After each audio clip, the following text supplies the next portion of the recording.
राजस्थान में विधानसभा की तारीखों का ऐलान होते ही पार्टियों में हलचल तेज हो गई थी।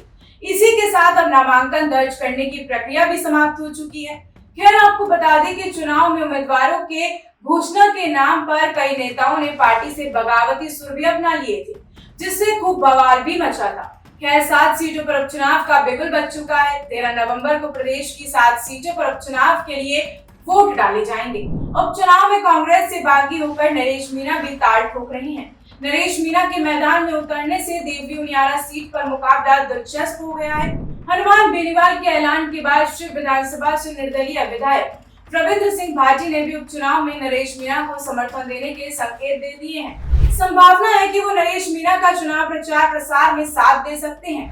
रविंद्र भाटी के समर्थन के ऐलान से उपचुनाव में कांग्रेस के लिए बड़ी टेंशन पैदा हो गई है।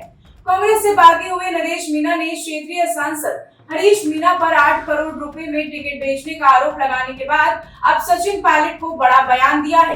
कांग्रेस से नाराजगी और बीजेपी से मिलने वाली चुनौती के बारे में बात करते हुए नरेश मीणा ने एक निजी चैनल से कहा था कि राजनीतिक पार्टियां युवाओं की राजनीति हत्या कर रही हैं। अगर 2023 के विधानसभा चुनावों से पहले कांग्रेस मुख्यमंत्री बना देती है तो राजस्थान में बीजेपी की सरकार नहीं बनती।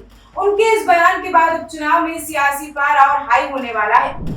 वहीं इस दौरान नरेश मीणा मीडिया से मुखातिब होते टाइम काफी आक्रोशित नजर आए। उन्होंने नरेश मीणा ने यानी कि हरीश मीणा के लिए साफ कह दिया कि इसको टिकट मत देना, चाहे तो किसी कुत्ते को टिकट दे देना आप। ये कुछ तमाम बातें जो हैं मुखातिब होते हुए नरेश मीणा ने मीडिया को कही हैं। नरेश मीणा को लेकर बड़ी बात है कि उनके देवरी उनियारा सीट पर मैदान में उतरने से कांग्रेस का समीकरण बिगड़ सकता है। रविंद्र भाटी के समर्थन के ऐलान के बाद इस सीट पर मुकाबला और कांटे की टक्कर पैदा हो चुकी है।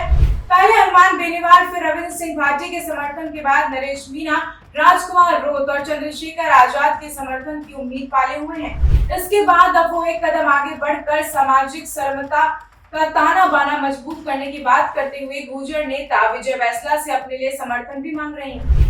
बता दें कि नरेश मीणा का 5 पांडव वाला एक पोस्टर सामने आया था, जिसमें वो राजकुमार रोत, हनुमान बेनीवाल, रविंद्र सिंह भाटी और चंद्रशेखर आजाद के साथ दिखाया गया है। बता दें कि राजस्थान में 7 सीटों पर 13 नवंबर को उपचुनाव होंगे, जबकि झारखंड और महाराष्ट्र विधानसभा चुनाव के साथ ही राजस्थान उपचुनाव के नतीजे 23 नवंबर को घोषित कर दिए जाएंगे। जिन 7 सीटों पर उपचुनाव हो रहे हैं उनमें से 5 विधायक के सांसद बनने के बाद सीट खाली हो गई है।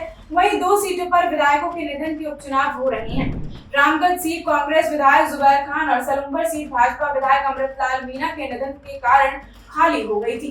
उपचुनाव वाली 7 में से 4 सीटें कांग्रेस की थी, जबकि एक सीट पर बीजेपी, आरएलपी और बीएपी के विधायक थे। ऐसी और भी तमाम अपडेट्स और जानकारी के लिए बने रहिए हमारे चैनल भारत रफ्तार के साथ। धन्यवाद।